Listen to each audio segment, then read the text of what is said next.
प्यारे बच्चों और दोस्तों, एक बार फिर से आप लोगों के सामने रीजनिंग की बहुत ही इंपॉर्टेंट और शानदार वीडियो लेकर इस वीडियो में दोस्तों हम लोग टॉप 20 क्वेश्चन को सॉल्व करने वाले हैं। ये जो टॉप 20 क्वेश्चन है वो आपके SSC, railway, CTET, RPF, UP police constable, BEd और भी बहुत सारे जो गवर्नमेंट जो आपके एग्जाम या फिर एंट्रेंस के एग्जाम होते हैं उनमें पूछे जाते हैं। तो दोस्तों इस वीडियो में हम लोग हर चैप्टर से, रीजनिंग का जितना भी चैप्टर है लगभग हर चैप्टर से क्वेश्चन कराने वाले हैं। आपका सीटिंग अरेंजमेंट का क्वेश्चन, ब्लड रिलेशन का क्वेश्चन, दिशा दूरी का क्वेश्चन, लार्ज स्मॉल का क्वेश्चन, नंबर एनोलॉजी, शब्द analogy, missing number, number puzzle, Venn diagram, यानी कि लगभग हर चैप्टर से दोस्तों क्वेश्चन देखने को मिलेंगे। इजी भी क्वेश्चन है, हार्ड भी क्वेश्चन है, दोनों टाइप के क्वेश्चन है। तो चलिए स्टार्ट करते हैं अपने पहले क्वेश्चन से। यहाँ पर देखिए पहला क्वेश्चन क्या कह रहा है।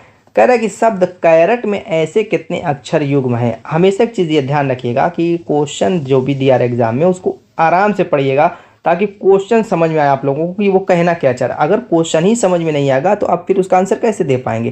तो क्वेश्चन में बहुत सारे क्वेश्चन के अंदर ही उसके आंसर भी छिपे होते हैं। जैसे यहाँ पर लिखा है कि शब्द कैरेट में ऐसे कितने अक्षर युग्म हैं जिनके बीच यहाँ उतने ही अक्षर मौजूद हैं जितने कि अंग्रेजी वर्णमाला में इनके बीच होते हैं। कहने का इसका तात्पर्य ये है कि जो ये कैरेट लिखा हुआ है, ठीक है, कैरेट लिखा हुआ है, कह रहा है कि इसमें ऐसे कितने अक्षर यानी कि कितने ऐसे अल्फ़ाबेट के जोड़े हैं, जैसे सी ए या सी आर या सी, मतलब दो जोड़े का मतलब क्या हुआ, दो अल्फ़ाबेट ऐसे कितने हैं जिनके बीच उतने ही अक्षर हैं। जैसे मान लीजिए कि जितने की जो सीरियल वाइज होता है XYZ इनके बीच होते हैं। फॉर एग्जाम्पल मैं दे रहा हूँ, जैसे यहाँ पर CA है या AC, उल्टा क्रम रहेगा तब भी कोई फर्क नहीं पड़ेगा, ठीक है। तो यहाँ पर C और A के बीच में कुछ है, कुछ भी नहीं है, कुछ भी नहीं है। लेकिन यहाँ पर अगर सीरियल वाइज अल्फ़ाबेट में देखेंगे तो ABC होता है। यहाँ पर C और A के बीच में एक अल्फ़ाबेट छिपा हुआ है, B छिपा हुआ है। तो यहाँ पर C और A के बीच में B नहीं है। B क्या कोई भी हो, यहाँ पर अगर M भी होता तो कहते कि हाँ एक तो हमें मिल चुका है, हम एक यहाँ पर लिख सकते थे। लेकिन यहाँ पर ऐसी बात नहीं, यहाँ पर 0 है, वहाँ पर 1 है। तो सेम वैसा ही होना चाहिए जो कि अल्फ़ाबेट में, यानी कि जितने यहाँ पर उतने ही यहाँ। अब यहाँ पर CR में देखिए, CR में सिर्फ एक A है। अब यहाँ पर CR में तो बहुत सारे मिलेंगे, आर तक जाएंगे तो बहुत ज़्यादा मिलेंगे। यहाँ पर कहीं आर होगा छिपा हुआ तो वहाँ पे बहुत ज़्यादा मिलेंगे। इसी तरीके से AR भी देखेंगे, उसी तरीके से CR है, CO है, इसमें भी बहुत ज़्यादा है, यहाँ पर सिर्फ 3 ही है। अब यहाँ पर CT भी देखेंगे। ऐसे बारी बारी अगर आप देखते जाएँ तो कुछ आपको मिल रहा है कि नहीं वो देखिए, ध्यान दीजिए। तो अब यहाँ पर थोड़ा सा आगे बढ़ेंगे तो ROT, तो यहाँ पर ROT में अगर देखें तो एक अल्फ़ाबेट है T, R और T के बीच में। और दोस्तों जो अल्फ़ाबेट होता है उसमें देखिए RST होता है सीरियल वाइज। तो यहाँ पर भी देखिए R और T के बीच में एक अल्फ़ाबेट है। मैंने क्या कहा कि ज़रूरी नहीं कि S है तो यहाँ पर भी S हो, कोई भी हो, लेकिन एक है तो यहाँ पर भी एक होना चाहिए, 2 है तो 2। अब R और T के बीच में यहाँ पर भी एक है, यानी एक तो हमें ऐसा मिल गया है जो कि सेटिस्फाइड कर रहा है इस अंग्रेजी वर्णमाला का जो सीरियल क्रम है। क्लियर। बाकी आप देखिए OT कर रहा है कि नहीं, OMNOPQRST। अब देखिए O और T के बीच में यहाँ पर अल्फ़ाबेट में कितने हैं, 2 2 4, और यहाँ पर कितना है, O और T के बीच में एक भी नहीं, तो ये भी नहीं मिल रहा है, सिर्फ हमें एक मिला है। तो जेठ मिलेगा वही अब देखेंगे ऑप्शन में। Option 1 is the right answer, एक। चलिए नेक्स्ट देखते हैं। यहाँ पर दोस्तों क्या कह रहा है कि निम्नलिखित अव्यवस्थित शब्दों में से कौन सा शब्द जानवर नहीं है।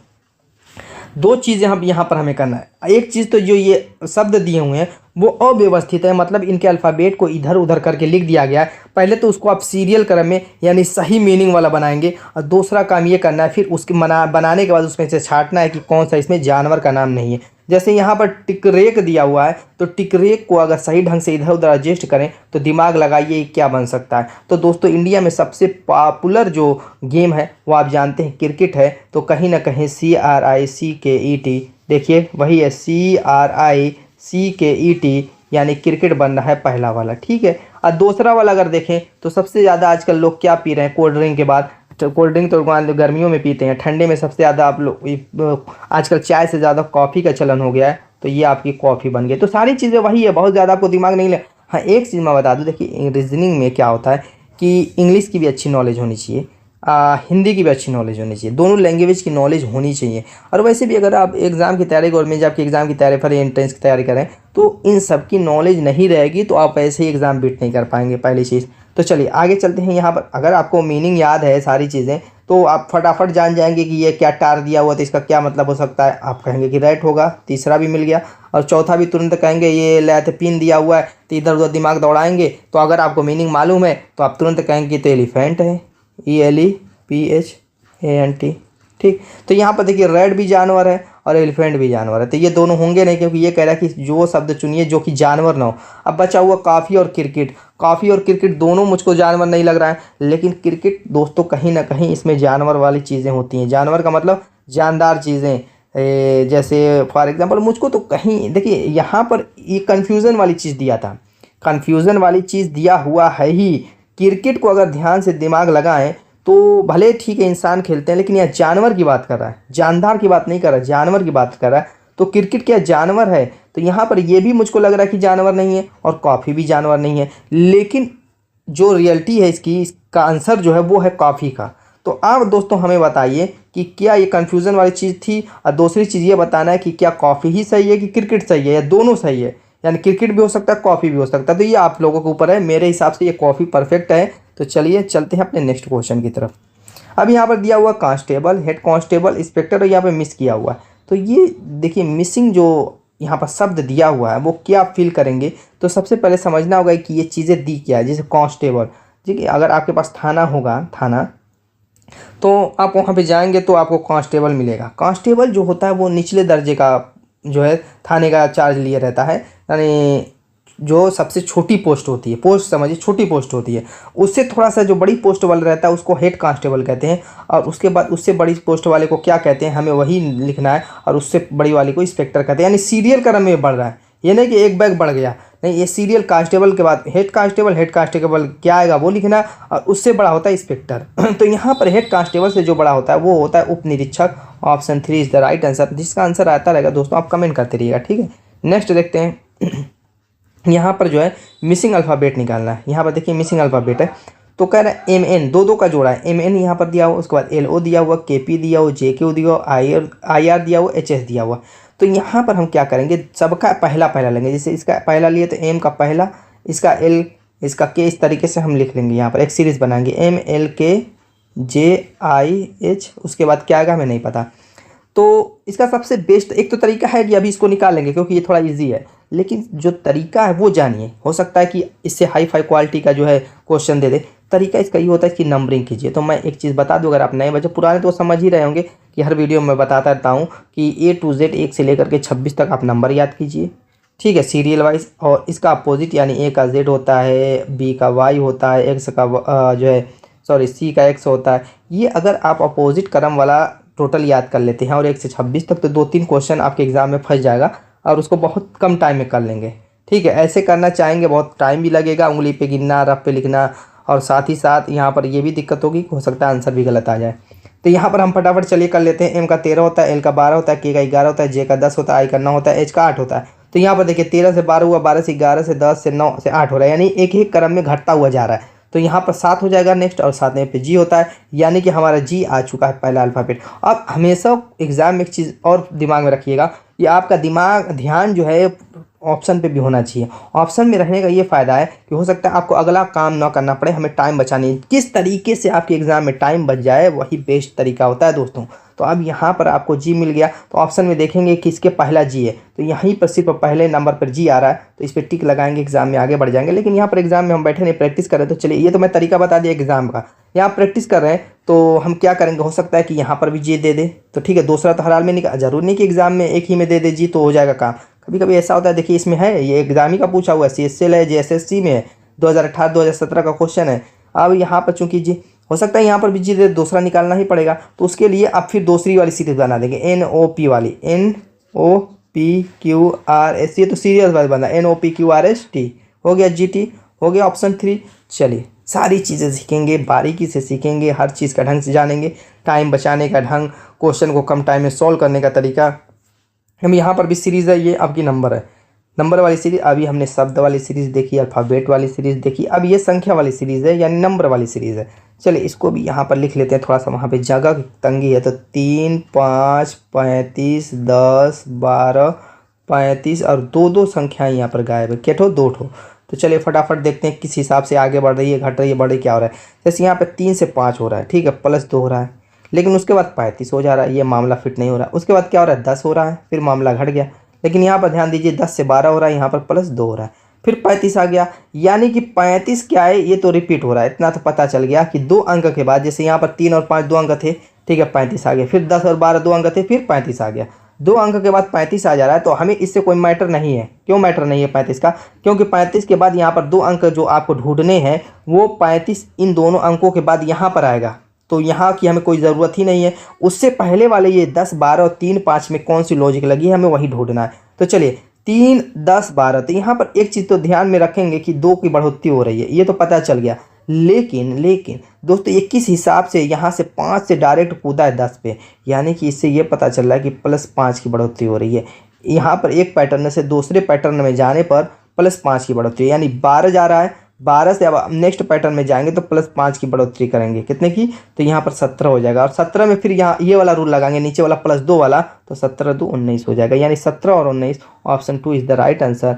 चलिए अगला क्वेश्चन देखते हैं। ये तो बहुत ईजी है, आप लोगों के ऊपर है, फटाफट इसका आंसर कमेंट कीजिए। क्या कह रहा है कि मांस का संबंध जैसे शाकाहारी से है, चूँकि मांस को खाने वाले को मांसाहारी कहते हैं और दिया हुआ है शाकाहारी, यानी इसका विलोम शब्द दिया हुआ है, यानी उल्टा।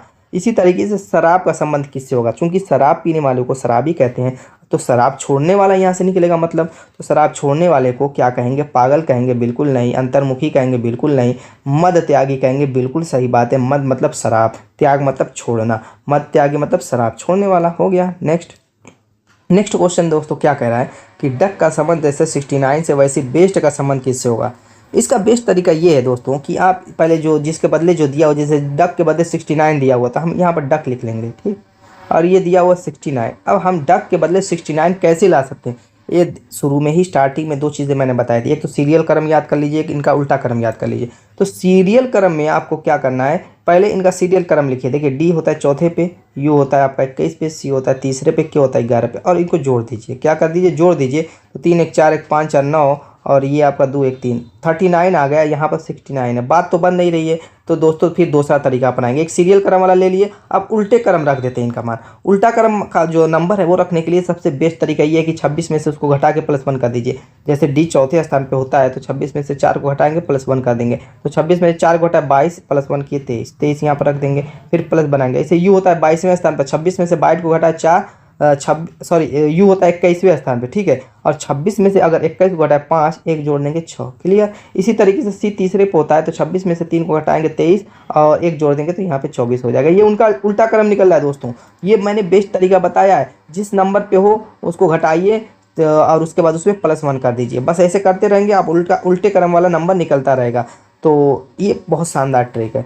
अब इसी तरीके से क्या होता है 11वें पे, तो क्या करेंगे 26 में से 11 घटाएंगे 15 हो जाएगा, और 1 जोड़ देंगे 16 हो जाएगा। अब इनको जोड़ करके देखिए 6 4 10 10 6 16 16 3 19 और 1 1 2 2 4 2 6 69 आ गया, बिल्कुल सही। अब यही लॉजिक यही ट्रिक क्या करेंगे, बेस्ट वाले पे अप्लाई कर देंगे तो आपका मान निकल जाएगा। यही होता है इसका रूल। अब बेस्ट में दोस्तों आप जानते हैं बी दूसरे स्थान पर होता है, तो 26 में से 2 घटाएंगे तो दोस्तों आपका क्या बचेगा 24, 1 जोड़ देंगे 25 हो जाएगा, ठीक है। इसी तरीके से दोस्तों ई 5वें स्थान पे होता है, और 5वां आपका मतलब 26 में से 5 घटाएंगे तो आपका 21, 1 जोड़ देंगे तो 22 हो जाएगा। इसी तरीके से इस 19 पे होता है, 19 का मतलब 26 में से 19 घटाएंगे 7 हो जाएगा, 7 में 1 जोड़ देंगे 8 हो जाएगा। इसी तरीके से टी होता है 20 पे, 26 में से 20 घटाएंगे 6, 1 जोड़ देंगे 7 हो जाएगा। बात हो गई आपकी, काम बन गया। सबको जोड़ लेंगे 8 7 15 15 2 17 17 5 22 को 2, और दोस्तों बचा हुआ कितना 2 2 4 2 6 2, यानी कि आपका हो गया answer 62। Option D is the right answer. चलिए चलते हैं अपने अगले क्वेश्चन की तरफ। यहाँ पर नंबर एनोलॉजी का है दोस्तों। देखिए क्या कह रहा है कि जिस तरीके से 6 का संबंध 4 से वैसे 18 का संबंध किससे होगा। 6 का संबंध जैसे 4 से वैसे 18 का संबंध किससे होगा। तो चलिए फटाफट देखते हैं 6 से आप 4 कैसे बना सकते हैं। तो एक तरीका ये है कि 6 में से 2 को घटाइए और 4 बना दीजिए। इसी तरीके से 18 में से हम क्या करेंगे 2 को घटाएंगे और हम क्या बना देंगे 16 बना देंगे। क्या ऑप्शन में कहीं दिया हुआ है, यानी कि ये लॉजिक नहीं लगेगी। चलिए फटाफट कमेंट कीजिए, देखिए आप लोगों के हिसाब से क्या हो सकता है। दूसरा तरीका ये है कि अगर मैं 6 में 3 से भाग दे दूँ, किससे दोस्तों 3 से नहीं बल्कि 2 से। 2 से अगर मैं भाग दूँ 6 में से तो आपका बचेगा 3, और 3 में अगर 1 जोड़ दूँ तो आपका हो जाएगा 4। इसी तरीके से 18 में भी मैं 2 से अगर भाग दे दूँ तो आपका आएगा 9, 9 में अगर 1 जोड़ दूँ तो दोस्तों हो जाएगा 10। Option D is the right answer. Clear है, कोई दिक्कत कोई परेशानी। नेक्स्ट देखते हैं। यहाँ पर देखिए कोडिंग डिकोडिंग का क्वेश्चन है। कह रहे यदि ही बराबर 41 सी बराबर 49 तो कम के बराबर क्या होगा। कम के बराबर क्या होगा, यानी किसी सांकेतिक भाषा में ही बराबर 41 दिया हुआ, सी बराबर 49 दिया हुआ, तो कम बराबर क्या होगा। देखिए इसका तरीका भी वही है। क्या तरीका है, नंबरिंग कर दीजिए। नंबरिंग एच होता है 8 पे, ई होता है 5 पे, और इन दोनों को जोड़ते हैं तो आता है 13, और लाना है कितना हमें 41। बात बन नहीं रही है, तो वही उल्टा क्रम हो रहा है। यहाँ पर भी कीजिए तो क्या करेंगे, जब 8 है तो 26 में से 8 को घटाएंगे 18, एक जोड़ देंगे 19 हो जाएगा। इसी तरीके से 26 में से 5 को घटाएंगे तो दोस्तों आपका कितना बचेगा, 21 से 1 जोड़ देंगे 22 हो जाएगा। अब इन दोनों को जोड़ करके देखिए 41 आ गया, बिल्कुल सही, यानी उल्टे क्रम वाला यहाँ पर भी रूल लगेगा। अब इसी तरीके से सी को हम चेक कर लेंगे क्या ये लॉजिक सही है कि नहीं। अब देखिए एस दोस्तों आपका 19 पे, एच 8 पे, ई 5 पे, 26 में से 19 घटाएंगे बचेगा आपका दोस्तों 7, एक जोड़ दीजिए 8। इसी तरीके से इसका अपोजिट 19 हो जाएगा, ई 5 है तो इसका अपोजिट 22 हो जाएगा। और यहाँ पर सबको जोड़ लीजिए तो 9 2 11, 11 8 19 और 49 आ गया। अब वही रूल हम लगाएंगे किस पे दोस्तों, कम पे। अब इसका आंसर तो कम का आप लोगों को कमेंट करना है, कम का कमेंट करना है, तो इसका आंसर कमेंट कीजिएगा। लॉजिक आपको पता चल चुकी है। नेक्स्ट क्वेश्चन की तरफ चलते हैं। लॉर्ज स्मॉल वाला क्वेश्चन है और यहाँ पर यूज़ करेंगे हम लॉर्ज और स्मॉल को ही, बड़े और छोटे वाले चिन्ह का यूज़ करेंगे। वो भले लंबे और चौड़े की बात हो, वज़न में कम या ज़्यादा की बात हो, नाटे और लंबे की बात हो, या दोस्तों बड़े और छोटे की बात हो, या पैसे में कम या ज़्यादा की बात हो, एज में कम या ज़्यादा की बात हो, हर जगह पर इसी चिन्ह का यूज़ करेंगे।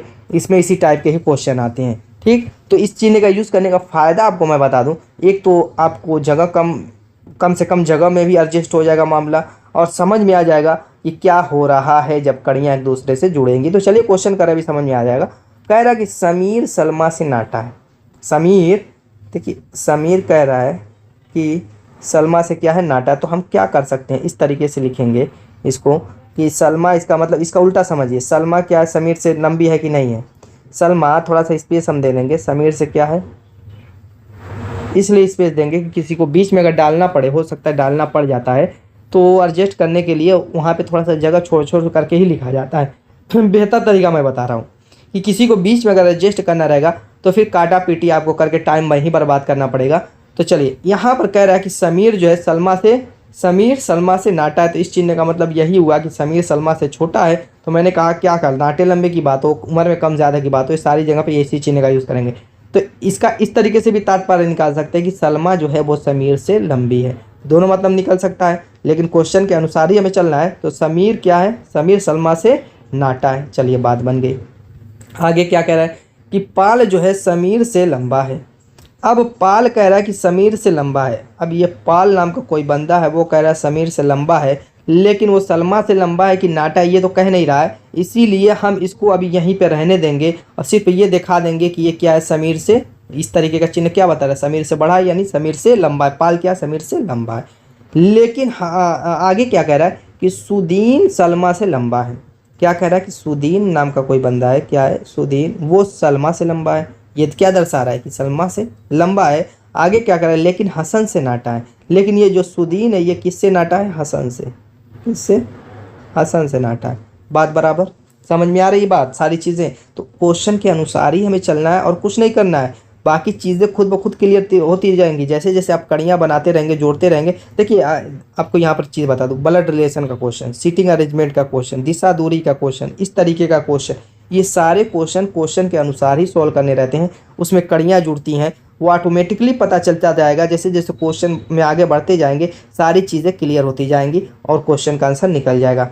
इतना पढ़ चुके, आगे पढ़िए। आगे कह रहे हैं कि सलमा पाल से लंबी है। सलमा पाल से, यानी इस पाल की अब जगह बन गई है। कहाँ पे बनी है, यहाँ पे। कह रहा है कि सलमा जो है इस पाल से क्या है, लंबी है। हो गया काम। आगे कह रहे यदि इन सभी को ऊंचाई के क्रम में एक कतार में खड़ा किया जाए तो इनमें सबसे मध्य में कौन होगा। अब ऊंचाई का एक कतार ये बना हुआ ऑलरेडी मैंने बना दिया है, क्योंकि पहले कह रहा हसन जो है सुदीन से लंबा है, सुदीन सलमा से लंबी है, सलमा पाल से लंबा है, पाल समीर से लंबा है। तो मैंने एक क्रम बना दिया लंबाई में। अब कह रहा है कि बताएं कि सबसे मध्य में कौन है। तो चूंकि 5 बंदे हैं, तो 5 बंदे जब हैं तो 2 इधर से कटेंगे, 2 इधर से, तो बीच वाला यही बचेगा। तो सलमा बीच में आएगी। Option 4 is the right answer. Next question करते हैं। देखिए ये पंक्ति वाला क्वेश्चन है, इसको भी क्या करेंगे, क्वेश्चन के अनुसार पढ़ेंगे, सेकेंडों में सॉल्व करेंगे।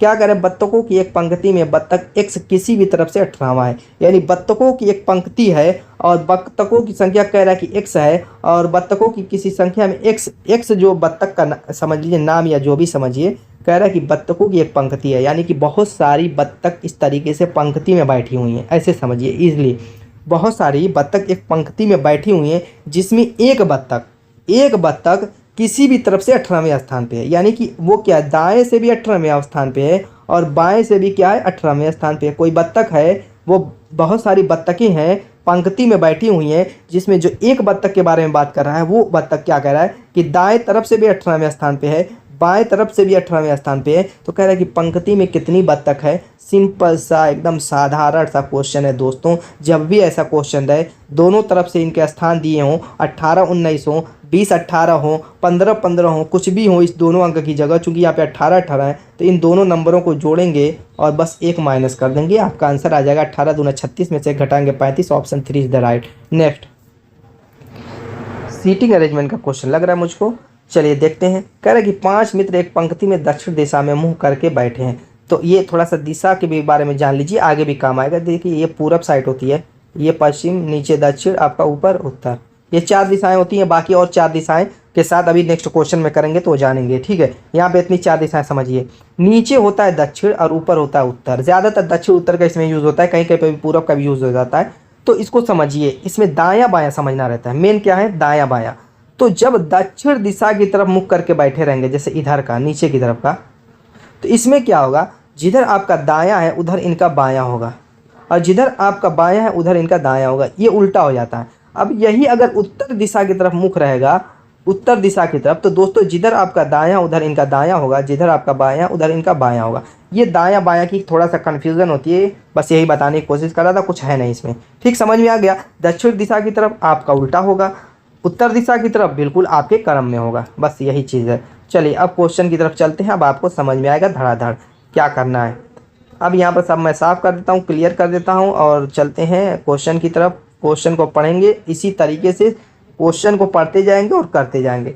5 मित्र एक पंक्ति में दक्षिण दिशा में मुख करके बैठे हैं। उनमें मोहन बालू और राजू के बीच में है। कह रहा है कि मोहन कह रहा है कि बालू और राजू के बीच में है। मोहन क्या कह रहा है, बालू और राजू के। यहाँ पे 2 कंडीशन बनेगी। कैसे, जैसे मोहन मान लो M मान लेते हैं, ठीक है, राजू को R मान लेते हैं और बालू को B मान लेते हैं। तो क्या ये कंडीशन नहीं हो सकती कि बालू इधर हो जाए, राजू इधर हो जाए और मोहन बीच में हो जाए। बालू इधर था, राजू इधर था, मोहन तब भी बीच में था। अब बालू इधर हो गया, राजू इधर हो गया, तब भी मोहन बीच में। तो दोनों कंडीशन बन सकती है। हो सकता है ऊपर वाला, हो सकता है नीचे वाला। इसीलिए कभी ये नहीं कहा है कि मोहन के दाईं तरफ बालू है, मोहन के बाईं तरफ राजू है। ये चीज़ तो कह नहीं रहा है, सिर्फ यही कह रहा है कि मोहन बालू और राजू के बीच में है। ठीक, अब दोनों कंडीशन में कौन सी सही है अभी वो आगे पता चलेगा। क्वेश्चन को पढ़िए। कह रहा है कि और राजू परवीन के ठीक दाएं ओर है। अब यहाँ पर दायां बायां, अब क्योंकि दक्षिण दिशा की तरफ है तो जिधर आपका दायां उधर हम बायां करेंगे और जिधर आपका बायां उधर हम दायां करेंगे, तब आपका सही होगा, क्योंकि इनका मुख दक्षिण दिशा की तरफ है। तो कह रहा है कि राजू जो है परवीन के ठीक दाईं ओर है। राजू यहाँ पर है, ठीक है। तो हर हाल में परवीन यहाँ पर होगा, ठीक है। जब परवीन यहाँ पर है तो क्या राजू परवीन के ठीक दाईं ओर है। देखिए तो दायां किधर है, दायां तो इधर है। मामला फिट नहीं हो रहा है, मामला फिट नहीं हो रहा है, यानी कि ये वो वाला सेटिंग आपकी गलत है। तो दोस्तों अगर इस वाली सेटिंग को हम लेते, इस वाली ऊपर वाली सेटिंग को, और परवीन को हम यहाँ पर रखते, तो उस कंडीशन में राजू परवीन के ठीक दाईं ओर होता, क्योंकि दायां देखिए आपका किधर है, इधर इस साइड दायां है कि नहीं है, इस साइड दायां है ना, दायां इस साइड है। बात बराबर समझ में आ गई। चलिए, यानी कि ऊपर वाले को हम लेकर के चलेंगे, नीचे वाले को आप छोड़िए। अब चलिए आगे पढ़ते हैं। परवीन को हमने P से सेट कर दिया। कह रहा है कि इसी तरह अमित बालू के दाईं ओर है। कह रहा है कि इसी तरीके से अमित को हम A मानेंगे। कह रहा बालू के दाईं ओर, अब बालू यहाँ पर है, बालू का दायां और इधर होगा, तो अमित को हम यहाँ पर रख देंगे, तो बालू के ठीक दाईं ओर अमित हो जाएगा। खत्म मामला। 5 को हमने सेट कर दिया, 5 ही मित्र थे। कह रहे कि तदनुसार सबसे दाईं ओर कौन है। तो दोस्तों ये था आपका बायां और ये था आपका दायां, तो दाईं ओर सबसे कौन है, ए से अमित ही तो है, और कौन है, option A is the right answer. Next, अब ये दिशा और दूरी का फिर आ चुका है क्वेश्चन। चलिए मैं इसके बारे में थोड़ा सा बताता हूँ। देखिए इधर आपने जाना पूरब, इधर जाना पश्चिम, नीचे जाना दक्षिण, ऊपर जाना उत्तर, ये 4 दिशा जानी। लेकिन दोस्तों उत्तर पूरब के बीच की दिशा को हम जानेंगे, इसको उत्तर पूरब कहते हैं। इसी दक्षिण पूरब के बीच की दिशा को दक्षिण पूरब कहते हैं। इसी तरीके से दक्षिण पश्चिम की दिशा को दक्षिण पश्चिम और उत्तर पश्चिम के बीच की दिशा को उत्तर पश्चिम। ये 8 दिशाएं हैं। उसी पे पूरा जो है आपका क्या होता है, दिशा और दूरी खत्म हो जाता है। कह रहा है कि सुमन अशोक के दक्षिण पश्चिम की ओर 40 मीटर दूरी पर है। कह रहा है कि सुमन जो है अशोक के दक्षिण पूर्व, मान लीजिए कि अशोक कहाँ है, यहाँ पर है। कहाँ है, अशोक यहाँ पर है। कह रहा है कि सुमन अशोक के दक्षिण पूर्व की ओर, यानी दक्षिण पूर्व ये दिशा देखिए, इधर मैप में देखिए ये दक्षिण पूर्व दिशा है।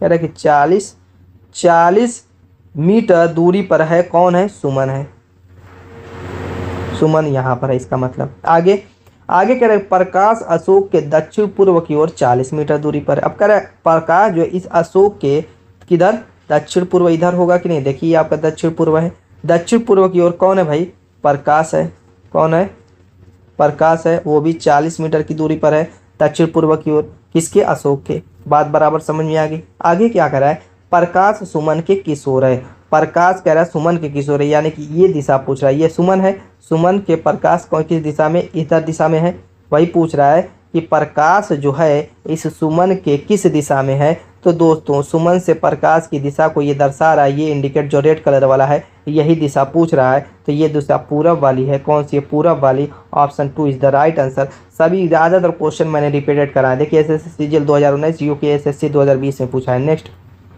ब्लड रिलेशन का क्वेश्चन, चलिए इसको करते हैं। इसमें भी वही चीज़ है, इसमें क्वेश्चन को पढ़ेंगे और इसमें कड़ियाँ जोड़ेंगे। कड़ियाँ जोड़ने से ये फायदा है कि रिलेशन तुरंत निकल जाएगा। कैसे वो समझिए। कह रहा है कि एम एन का भाई है, क्या कह रहा है कि एम जो है एन का क्या है, एन का भाई। इस तरीके से हम कड़ियाँ जोड़ेंगे, ठीक। तो एम एन का भाई है तो जाहिर सी बात एम क्या होगा, पुरुष होगा, लेकिन एन हमें नहीं पता पुरुष है कि स्त्री है, तो स्त्री वाले पर हम माइनस चिन्ह लेकर चलेंगे और पुरुष वाले पे प्लस चिन्ह। तो एम एन का भाई है, एम जब एन का भाई है तो एम तो पुरुष होना है लाजमी, लेकिन एन क्या है, अगर लड़की रहेगी तब भी एम भाई रहेगा उसका, तो लड़का रहेगा तब भी एम भाई रहेगा, तो लेकिन ये फाइनल नहीं है। चलिए आगे चलते हैं। आगे कह रहे हैं बी एन का भाई है, बी एन का भाई है, बी भी एक कोई बंदा है, बी वो एन का क्या है, वो भी एन का भाई है, ठीक। तो यहाँ पर दोस्तों एक चीज़ और ध्यान देना, जो जिसका रहेगा उधर ही इंडिकेट करेंगे, इस एरो को इधर ही दर्शाएंगे। जैसे एम एन का भाई कह रहा है तो तीर का एरो का निशान इधर रखेंगे, इधर नहीं रखेंगे। अगर यही निशान ऐसे कर देंगे कि एम एन का भाई, ये थोड़ा ना समझिए, ये तो ऐसा लगेगा जैसे एन जो है एम का भाई है। तो किस तरीके से रिलेशन को दिखा रहा है क्वेश्चन में, उस हिसाब से एरो को भी उधर ही का मुख करके दिखाना है, ताकि समझ में आए कहना क्या चाह रहा है, ये कड़ियाँ कहना क्या चाह रही है। इसी तरीके से जैसे कह रहा था कि बी जो है एन का भाई है, तो मैंने एरो को उधर ही दिखाया एन की तरफ दर्शा करके कि बी जो है एन का भाई है, तो बी क्या होगा, पॉजिटिव ये होगा, ये भी पुरुष होगा, तभी तो एन का भाई है। चलिए आगे क्या करें, एम डी का भाई है। अब ये एम जो है इस डी का भी भाई है, क्या है, इस डी का भी भाई है। तो यहाँ पर एम डी का भाई है, एम एन का भाई है, तो चूंकि एम भाई है तो एम पर पॉजिटिव है, लेकिन डी पर प्लस रहेगा माइनस, ये फाइनल नहीं कर पा रहे हैं। क्यों, क्योंकि एम डी का भाई है, डी एम का थोड़ा ना भाई है, तो डी को वैसे ही रहने देंगे, अब उस पर कोई चिन्ह नहीं बनाएंगे। आगे लेकिन एन डी का भाई नहीं है, ये मैटर फंस रहा है। लेकिन एन कह रहा है डी का, कह रहा है कि एन जो है इस डी का भाई नहीं है, क्योंकि यहाँ पर कह रहा है कि एम एन का भाई है, एम डी का भाई है। तो आपके दिमाग में घुसा होगा जब एन एन का भाई है, एम डी का भाई है, तो ये तीनों भाई आपस में होंगे, यानी एन भी डी का भाई होगा। लेकिन कह रहा है कि एन जो है डी का भाई नहीं है, तो यहाँ से ये पता चल गया कि एन जब डी का भाई नहीं है, जब एन डी का भाई नहीं है, तो हर हाल में ये तो कन्फर्म हो गया कि खून का रिश्ता है। एम जब एन का भाई है, एम डी का भाई है, तो ये तीनों एम एन डी में खून का रिश्ता है। तो दोस्तों जब भाई नहीं होगा तो बहन होगी, जब भाई नहीं होगा तो बहन होगी, यानी कि एन क्या है, माइनस वाला है। ये कहने का मतलब हो गया पता। चलिए भाई नहीं है, बताएं कि एन डी से किस प्रकार संबंधित है। वही क्वेश्चन भी पूछ दिया कि एन डी से किस प्रकार संबंधित है, यानी एन डी का क्या लगेगा, तो एन जब डी का भाई नहीं है तो एन डी की बहन लगेगी। बात खत्म, option 3 is the right answer. Next क्या दिया हुआ है दोस्तों, घड़ी का क्वेश्चन है। कह रहा है 2 और 3 बजे के बीच में घड़ी के घंटे तथा मिनट की सुई कब आपस में मिलेगी। क्या कह रहा है, 2 और 3 बजे के बीच में। मान लीजिए कि ये 2 बज रहा है और ये क्या है, 3 है। इन दोनों के बीच में कह रहा है कि कौन ऐसी पोजीशन आएगी कि मिनट वाली और घंटे वाली सुई आपस में मिल जाएंगी। जब 2 बजेगा तो दोस्तों क्या होगी, मिनट वाली सुई 12 पर होगी, घंटे वाली सुई 2 पर होगी। इतना क्लियर है। अब ये जब 12 पर से आगे बढ़ेगी मिनट वाली सुई क्या करेगी, जब इस तरीके से आगे बढ़ेगी और ये जब ये मिनट वाली सुई आगे बढ़ेगी तो घंटे वाली भी धीरे धीरे आगे बढ़ेगी। मान लीजिए सपोज कीजिए घंटे वाली सुई यहाँ पर आ गई और मिनट वाली भी सुई 10 मिनट की दूरी तय करके आ करके यहाँ बिल्कुल सीध में हो गई। तो ये कौन सा समय होगा जब ये दोनों मिनट वाली, यानी कि 2 और 3 बजे के बीच ही में का समय होगा। कौन सा वो समय होगा, वो कैसे निकलेगा, उसका क्या रूल है, वो उसका क्या तरीका है, चलिए जानते हैं। यहाँ पर देखिए थोड़ा सा समझिए इसको। देखिए क्या होता है, मान लीजिए कि 1 बज रहा है, कितना, 1 बज रहा है, तो मिनट वाली सुई 12 पर होगी, घंटे वाली 1 पे। तो अब 1 घंटा का जब सफ़र तय करके ये 2 पर आएगी घंटे वाली सुई, तो कितनी दूरी तय करेगी? 5 मिनट की। ये क्या है, एक जो है स्थान घुसकेगी, यानी 1 घंटा घुसकेगी, यानी मिनट में समझे तो 5 मिनट की दूरी तय करेगी। घंटे वाली सुई 5 मिनट की दूरी तय करेगी, और मिनट वाली सुई क्या करेगी? इस तरीके से पूरा राउंड मारेगी, यानी कि यहाँ तक आएगी। यानी कि पूरा राउंड मारने में कई मिनट का समय लगता है? 60। यानी मिनट वाली 60 मिनट की दूरी तय करेगी, और घंटे वाली सुई 5 मिनट की दूरी तय करेगी। मिनट वाली सुई 60 मिनट की दूरी तय करेगी, और घंटे वाली सुई उतने समय में 5 मिनट की दूरी तय करेगी। इसी से अभी समझेंगे, थोड़ा सा दिमाग लगाइए। मैं डायरेक्ट करा दूंगा, अभी डायरेक्ट कराने का फ़ायदा कोई नहीं होगा, आपको ऊपर ऊपर उड़ जाएगा। जानिए कैसे आता है, उसके बाद एग्ज़ाम में आप लोग धुआं कीजिएगा। 60 मिनट की दूरी तय करती है मिनट वाली, जितनी दूरी तय करती है 60 मिनट में, उतनी दूरी जो है उतने समय में घंटे वाली सुई 5 मिनट की। यानी कि मिनट वाली सुई 55 मिनट अधिक दूरी तय कर रही है घंटे वाली सुई से, क्योंकि ये 60 मिनट की दूरी तय कर रही है 5 मिनट की, तो मिनट वाली सुई 55 मिनट अधिक दूरी तय कर रही है कि नहीं घंटे वाली सुई से? क्लियर है? देखिए 60 में से 5 को घटा दीजिए, 55 मिनट की अधिक दूरी तय कर रही है मिनट वाली सुई। कितने मिनट में? 60 मिनट में कह सकते हैं, या दोस्तों 1 घंटा में कह सकते हैं, या 1 ही घंटा समझिए पहले। 1 घंटा में 55 मिनट की अधिक दूरी तय कर रही है घंटे वाली सुई से मिनट वाली सुई। यानी कि इसको घंटे को 60 मिनट बना दीजिए ताकि कैलकुलेशन में आसानी। तो 1 मिनट में मिनट वाली सुई जो होगी कितना अधिक दूरी तय करेगी घंटे वाली सुई से? तो 60 बटे में हम 55 करेंगे, यानी 12 बटे में 11 हो जाएगा। 1 मिनट में मिनट वाली सुई 12 बटे में 11 की दूरी ज़्यादा अधिक दूरी तय कर रही है। कितनी? 12 बटे में 11 की। यानी कि अगर 11 से काटे तो 1 पॉइंट समथिंग आएगा, यानी कि 1 मिनट से कुछ ज़्यादा दूरी तय कर रही है घंटे वाली सुई से। तो हमें यहाँ पर दोस्तों वही काम करना है। जैसे मान लीजिए 2 बज रहा है, तो मिनट वाली सुई 2 जब बचेगा तो मिनट वाली सुई 12 पर होगी और घंटे वाली सुई 2 पर होगी, यानी इन दोनों के बीच कितने का अंतर होगा? 10 मिनट का अंतर होगा। अब यही 10 मिनट की जब दूरी ये तय करेगी मिनट वाली सुई, तो घंटे वाली सुई थोड़ा सा आगे बढ़ेगी, तो वही कितनी अधिक दूरी तय करेगी? मिनट वाली सुई 10 मिनट में कितनी अधिक दूरी घंटे वाली से तय कर रही है, बस वही हमें टाइम निकालनी है। तो उसके लिए सिंपल सा तरीका है, जब 1 मिनट में 12 बटे में 11 की अधिक दूरी तय कर रही है, तो 10 मिनट में कितनी करेगी? बस 10 से गुणा कर दीजिए, तो कटेगा नहीं ऊपर से, तो क्या करेंगे? 12 में ऊपर का गुणा कर देंगे, 12 में 120 बटे में 11 हो जाएगा। अब 11 से काट लीजिए, तो दोस्तों कितने बार जाएगा? सही बटे में तोड़ लीजिए, क्योंकि सही बटे में आंसर दिया हुआ है। तो 11 में 110, 10 बटे में 11, 10 सही 10 बटे में 11 मिनट। अब चूंकि 2 और 3 बजे के बीच की बात कर रहा है, तो 2 बजकर समय पूछ रहा है ना, तो 2:10 सही 2 लगा देंगे, 2:10 सही 10 बटे में 11 मिनट का जब समय होगा, तो घंटे और मिनट की सुइयां आपस में क्या होंगी? मिल जाएंगी। Option 3 is the right answer. समझ में आ गई होगी मेरी बात, थोड़ा सा टाइम लगा समझाने में दोस्तों। बस ये तरीका 12 बटे में 11 का ये रूल जो मालूम है वही मालूम है। मैं डायरेक्ट यहाँ पे 1 सेकंड में करा सकता था 12 बटे में 11 गुणे 10 करके, लेकिन ये तरीका मालूम होना चाहिए था आपको कि 12 बटे में 11 आया कैसे। नेक्स्ट, अब यहाँ पर कह रहा है कि नीचे एक ही पासे के 4 प्रारूप दिए गए, पासा 4 के प्रश्नवाचक चिन्ह के स्थान पर कौन सा अक्षर आएगा? यहाँ पे कौन सा अक्षर आएगा जो प्रश्नवाचक चिन्ह दिया हुआ? चलिए जानते हैं। सबसे पहले देखिए यहाँ पर एस है पहले पासे में, यहाँ पर एम है, यहाँ पर डी है। दूसरे पासे में अगर आएंगे, एक ही पासा है, सभी का प्रारूप घुमा घुमा के दिखा रहा है। यहाँ पर देखिए एस दिया हुआ है, यहाँ पर एम दिया हुआ है। एस और एम दोनों पासे में कॉमन है, तो क्या होगा? डी और डब्ल्यू एक दूसरे के विपरीत हो जाएंगे। क्या है? डी और डब्ल्यू क्या है? एक दूसरे के विपरीत फलक पर आएंगे। अब यहाँ पर दोस्तों जब डब्ल्यू दिया हुआ है, तो यहाँ पर डी कभी ज़िंदगी में नहीं हो सकता। क्यों? जो चीज़ जिसके विपरीत होगी वो उसके बगल वाले फेस पे नहीं होगी, यानी डब्ल्यू के नीचे वाली परत सतह पे डी होगा, बगल में तो होगा नहीं। तो ऑप्शन में दूसरे नंबर पर डी दिया हुआ है, तो ये कभी नहीं हो सकता। बात बराबर समझ में आ गई? चलिए, अब चौथे नंबर पर डब्ल्यू दिया हुआ है, भी कभी नहीं हो सकता। जब यहाँ पे डब्ल्यू है तो क्या उसके बगल में डब्ल्यू हो सकता है? कभी नहीं हो सकता, तो डब्ल्यू भी। अब बचा हुआ एस और वाई, एस और वाई। अब इसमें कौन होगा? अब यहाँ पर थोड़ा सा ध्यान दीजिए कलर चेंज करके। डब्ल्यू यहाँ पर दिया हुआ है, यहाँ पर भी डब्ल्यू है और यहाँ पर भी डब्ल्यू है, तो डब्ल्यू के इस तरीके से देखिए एंटी क्लॉकवाइज कौन है? एस है।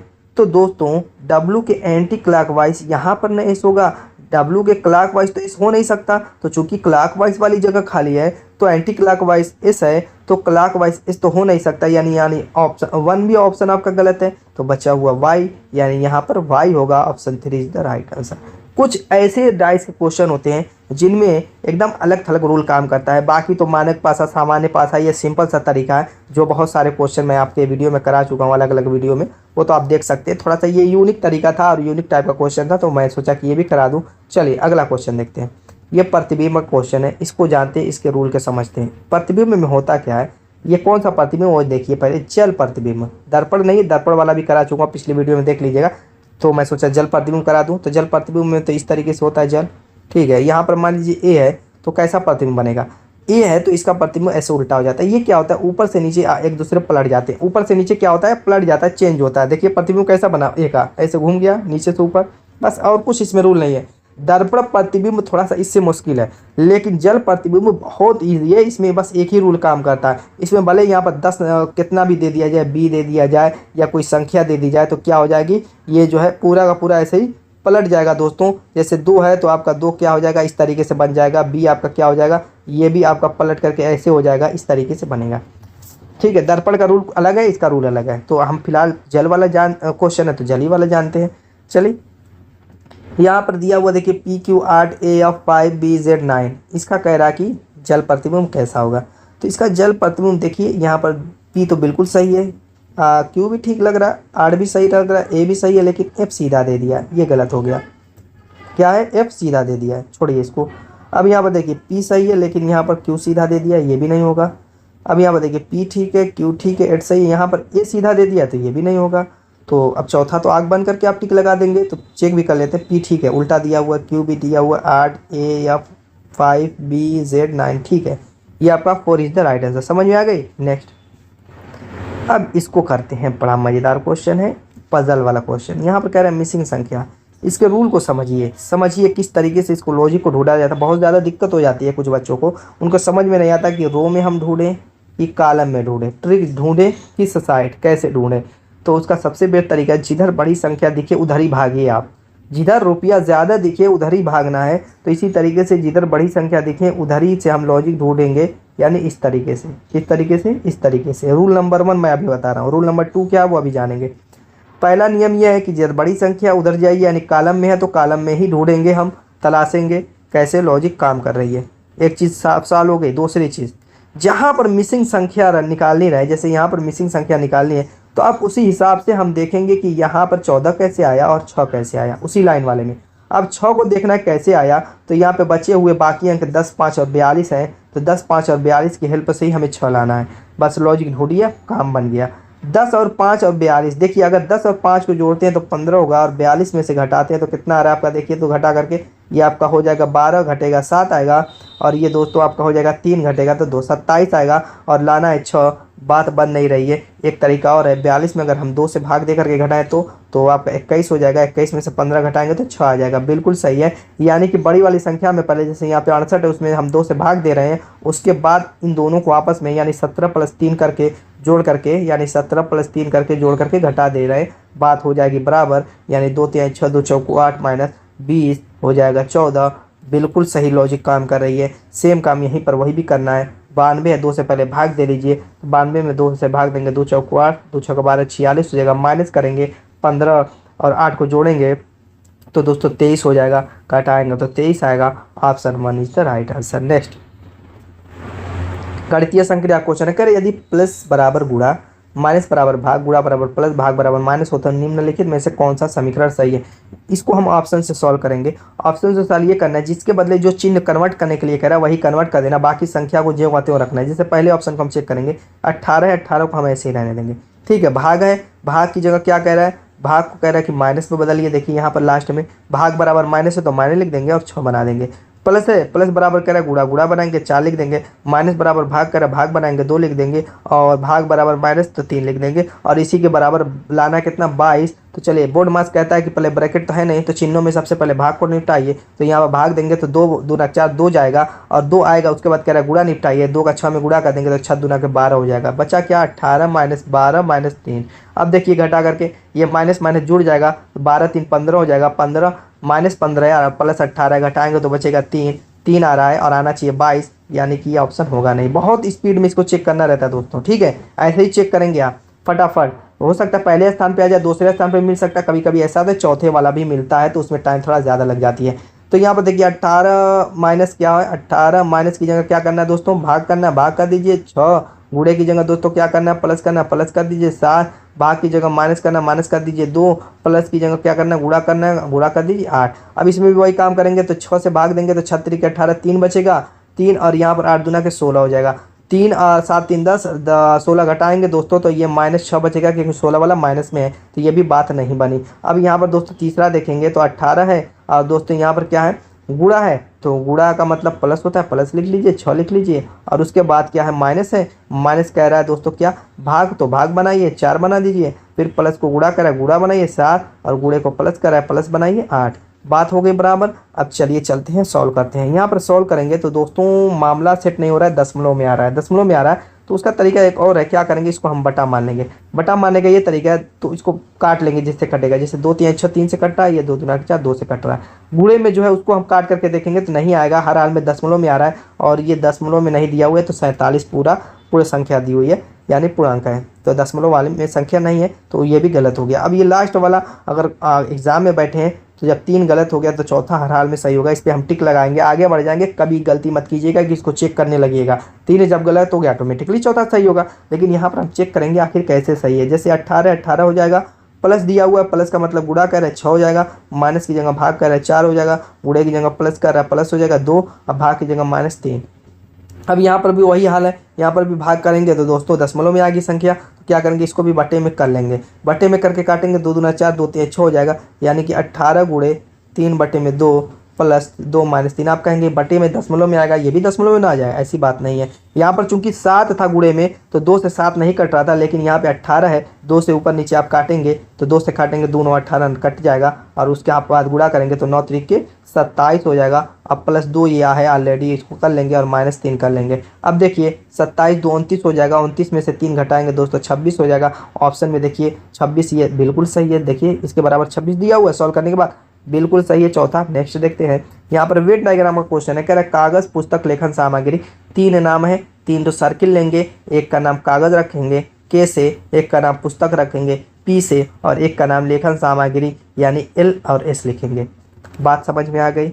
इस तरीके से 3 सर्किल तीनों नाम का यूज़ करेंगे। अब इन तीनों नाम में देखेंगे क्या रिलेशन है, किस टाइप से एक दूसरे से जुड़े हुए हैं, उसी हिसाब से डायग्राम बनाएंगे। देखिए कागज़ क्या होती है दोस्तों, कागज़ भी हम इस्तेमाल करते हैं लिखने के, पढ़ने, कागज़ का इस्तेमाल लिखने में भी, आप कहेंगे पढ़ने में कागज़ का इस्तेमाल क्यों नहीं, ये बताइए। जो पेपर अखबार आता है, न्यूज़पेपर आता है, वो भी तो एक तरीके का कागज़ ही होता है, पर लिखा हुआ होता है। और पुस्तक जो आती है वो भी दोस्तों पढ़ने ही के काम आती है, तो कागज़ लिखने के भी काम आता है। जो सादा कागज़ होता है वो लिखने के, कोरा कागज़ जिसको कहा जाता है, ठीक है, समझ में आ गई बात। यानी कि कागज़ जो के हो गया और पुस्तक जो पी हो गई। देखिए कागज़ अलग चीज़ है, पुस्तक अलग चीज़ है। कागज़ को जब एक दूसरे में पिरोया जाता है और लिखा जाता है एक किसी भी टॉपिक पे, तो एक पुस्तक का रूप लेती है। लेकिन कागज़ क्या है, कागज़ कई तरीके का, कोरा है, आपका लिखा हुआ, तो वो दोनों, ये दोनों में कोई रिलेशन वैसा नहीं होता है, ठीक है, कि हम एक दूसरे में इसको जोड़ें, तो इनको हम अलग अलग रखेंगे। लेकिन ये दोनों चीज़ें लेखन सामग्री के अंतर्गत आती हैं, लेखन सामग्री के, तो हम इसको मान लेंगे लेखन सामग्री। तो देखिए option 1 is the right answer. तो दोस्तों उम्मीद है कि वीडियो पसंद आएगी, मिलेंगे इसे शानदार और धमाकेदार टिप के साथ अपने नेक्स्ट वीडियो में। तब तक के लिए बाय बाय।